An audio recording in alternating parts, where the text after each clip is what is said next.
இவன்ற விஷயம் அவ்வளவு சீக்கிரம் எல்லாரும் உள்ளே நுழையாது. அப்படி நுழைஞ்சிருச்சுன்னா வெளியே வராது. அது உள்ள நுழையணும்னா முதல்ல செலக்ட் பண்ணணும் பர்சனை, இவன் தான் தகுதியானவன்.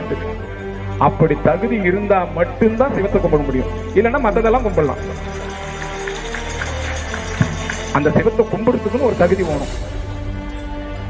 அறுக்கிலேன் உடல் துணிப்பட தீப்புக்கு ஆர்க்கிலேன் அந்த திருவருள் வகை அறிகிறேன். அந்த வகையை அறிஞ்சதுக்கு அப்புறம் அதை விட்டுட்டு வாழ்ந்தோம்னா பொறுக்கிலேன் இந்த உடல். இது என்னத்துக்கு? இன்னைக்கு உடம்பு நல்லா இருக்கு, நாளைக்கு இதுக்கு பேர் போனோம்னு வைப்பாங்க ஒரு பேர். ஊரெல்லாம் கூடி ஒலிக்க அழுதிட்டு பேரினை நீக்கி எனக்கு பெணம் என்று ஒரு பெயரை இட்டு சூரியன் காட்டிட என்னை கொண்டு போய் சுட்டிட்டு நீரினில் மூழ்கி என் நினைப்பை ஒழிப்பார்கள்.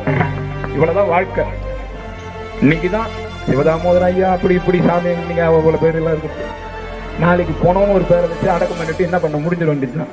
இல்ல அது உண்மை தானே, யாரா இருந்தாலும் அதாமா.